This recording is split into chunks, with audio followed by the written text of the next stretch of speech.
Get paid 6 figures or more while working remote.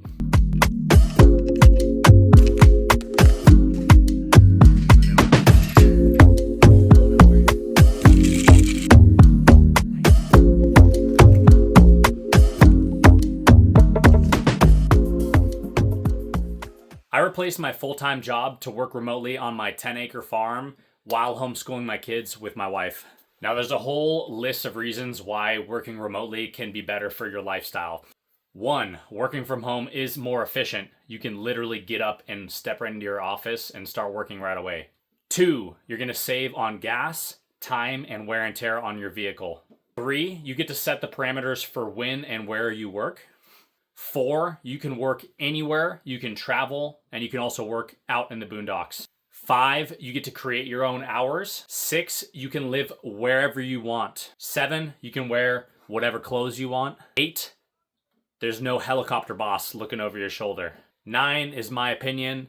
I think it helps families be closer when both spouses are working from home and their kids are home too, etc., etc. There's many reasons why working from home remotely is a better choice for you and for your family. All right, so let me tell you how I switched working a 9-to-5 job to working 100% remote and making over 6 figures. I'm on my way to making 7 figures. Pre to this lifestyle, I used to be a competitive athlete and coach. I did martial arts and CrossFit, and I was doing that for a long time, but I felt like God was calling me to do something different, specifically for my marriage with my wife. So my wife and I prayed together that we could work at a farmer's market booth together.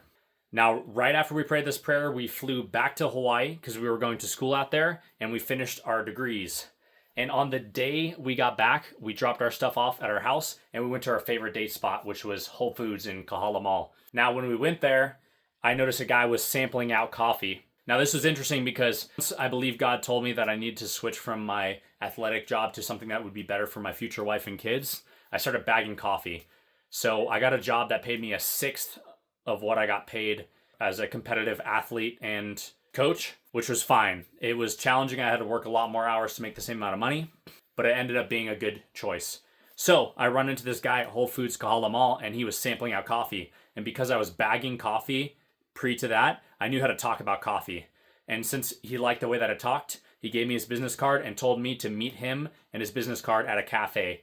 So me and my wife go and meet him there. And before we could even barely introduce ourselves, his business partner said, "We want you guys to be our brand ambassadors for our farmers market business." Whoa. So we just prayed before we met this guy that my wife and I could work at a farmers market booth together. Didn't tell these guys that we wanted to work at a farmers market booth, and they just gave us a job. That's definitely divine intervention. But it gets better. We go and work the very first day at this farmers market, and the two business partners have a falling out. And one of the business partners literally gives us the business. So we inherit a $1,000 business, which isn't a lot, but for us it was a lot. And we have a spot at the farmer's market. And on top of that, he said, "Hey, by the way, you know how you saw me sampling coffee at Whole Foods? You should do that. It can help you make some money while you're finishing your degree." So I started doing that. And as I was sampling coffee, I met a Hawaiian coffee brand. I met a macadamia nut grower on Big Island. I met a chocolate grower on Kauai, etc., etc. I met all these local Hawaiian companies, and they started hiring us. And so we started getting all these demo opportunities, demo short for demonstration or sampling, for all these local Hawaiian brands. Now, fast forward a little bit, we had a family issue on the mainland. One of our family members got sick, and so we had to move to the mainland to be closer to family. And this forced us to hire. So we hired a brand ambassador to take over those shifts for me. And while we did that, I also got a 9-to-5 job as a sales director for a marketing company. So this is the start of how we launched our business and how I started to move from full-time sales job to working remote. Now, I didn't know much about hiring at the time, but I realized that if this person could make the same amount of money that I made over there in Hawaii while I'm remote over here in northern Idaho, well, then we can just rinse and repeat that process and hire people in different regions to do the same job. So around this time is when I started learning about the term arbitrage.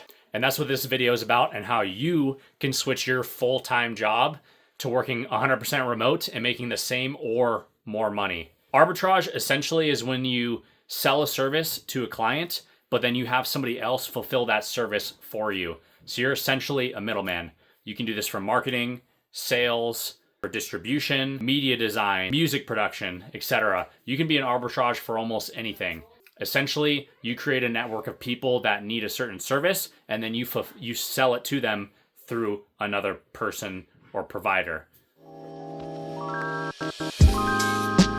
All right, so let's say you're going to do an arbitrage business for logo design.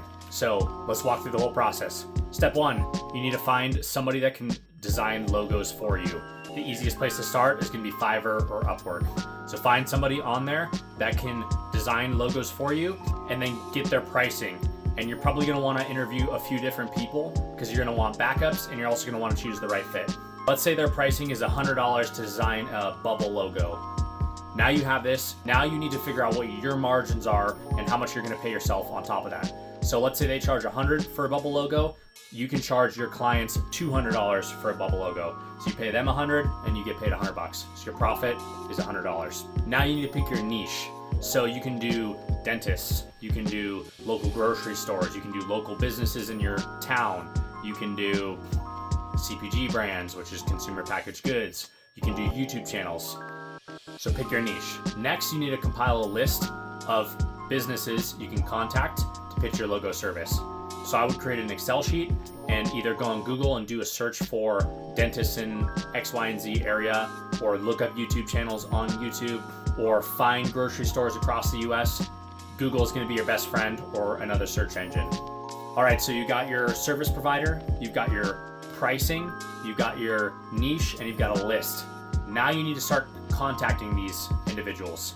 Since we're working remote, you're going to have two best friends, and that is cold calling and emails. Those are going to be two of your best friends. You can also use social media like LinkedIn as well, but that'll probably tie in after you've started to get your feet wet a little bit and getting some calls and emails and starting to close your first deals. So once you compile a list, I would say you want to shoot for about 20 calls a day for the next month, and you should be able to hit about 500 calls by the end of the month. So if 25 days in the month, you do 20 calls a day, you're going to hit 500 calls. And for your first 500 calls, I suspect you'll close at least a couple deals. Now, quantity is going to be the game at first. You need more experience, so you got to get more calls under your belt until you start getting comfortable with this. I do sometimes over 100 phone calls a day, and so I'm very used to this. I've been doing this for over 10 years now. So after you go through your 500 calls, you might get your first dentist or local grocery store or another business say, hey, I want to sign up. Let's do your $200 logo. So what you do is you send them an invoice, either via Square or QuickBooks or your choice. And then you're going to send the work and any other comments from the new client to your service provider. And then that's pretty much it. After the service is done, you provide it to the client. Hopefully they like it. Now you might need to work in a little bit of extra margin for redesigns. So, a certain percentage of clients are going to get that logo design and not like it. And so you might need to make some tweaks. So that might cost you an extra $25, $30. So you might need to bump that up from $200 to $250 for what you charge a client to account for any potential cancellations or refunds or people wanting a redesign. Find your service provider, get your pricing, pick your niche, build a list to call on, start calling. And then after that, you start closing deals and you start billing people for those services. Now your goal, let's say you make $100 per sale, right? In our case, we sell a $200 service. We pay our service provider $100 and we take $100 home, right? Now, if you want to hit 6 figures, you're going to need to sell 1,000 clients in 1 year. Now that sounds like a lot in 1 year, but let's break that down by months. So that's going to be about 83 or 84 clients in 1 month. And then if you divide that between 4 and 4.2 or 4.3 weeks in a month, then you get 20 clients in a week. And then if you divide that by day, that's about 4 to 5 clients a day that you need to sell. So that's a much more digestible number. And initially, you probably won't accomplish 4 or 5 sales per day. It's going to be challenging. Your first month, you might only get a couple clients out of 500 calls. But as you get better, you're going to start getting to that 4 or 5 closes in a day. And on top of that, some conversations you had in the past will turn into sales in the future. They just weren't quite ready to buy back then. So this is how you get to that point. And this is only if you're selling one service for $200 and your profit is $100. As you get to that point where you're starting to sell 2 or 3 clients a day, you can start adding other services. So for the logo design example, not only can you have a bubble logo design, but you can also have a banner logo design. So on social media, you have your bubble and your banner. You could create each of those, charge $200 each. Now, if you upsell somebody on that, you profited $200. So that's like making 2 sales. On top of that, you can add design for skins for a website, and you could maybe charge $500 to $1,000 for that. So now if you take half of that, which is $250, and you sell them the bubble and the banner, you're at $450. So that's almost like selling 4.5 clients. So now you don't need to sell quite as many. You don't need to reach that 4 or 5 clients a day. You can maybe sell 1, maybe 2, and then you'll be able to hit that 6 figures, 100K profit by the end of the year. That is just one example of how you can use arbitrage for your own business. I've never had a logo design business. I'm just giving you an example, but you could do logo design arbitrage. You can do marketing, which could include search engine optimization, pay-per-click. It could offer website updates, backlinks, etc. That could all fit into marketing. You could do what I do, which is the field marketing. So I have live people in the field that I hire out to do demos or demonstrations. There's literally infinite types of arbitrage that you can do. What I recommend is think about the idea of arbitrage. Maybe go on Upwork or Fiverr and see what kind of workers are out there in large quantities. Think about what niches you might want to be involved in. Think about what you know about. Maybe you've already worked in the medical industry, so you want to offer some sort of arbitrage service in the medical field that targets dentists or surgeons or private practitioners or whatever. These are just different examples of arbitrage that you can use to form your own business. So I appreciate you guys. Comment below if you're going to try out one of these arbitrage ideas, or if you have a different arbitrage idea, let me know. Or if you think that there's better remote working opportunities than arbitrage, also comment that down below. Or if you disagree with me, if you think everybody should be working in the field and they should be working at offices, comment that down below as well. So I appreciate you guys. Thank you so much. God bless.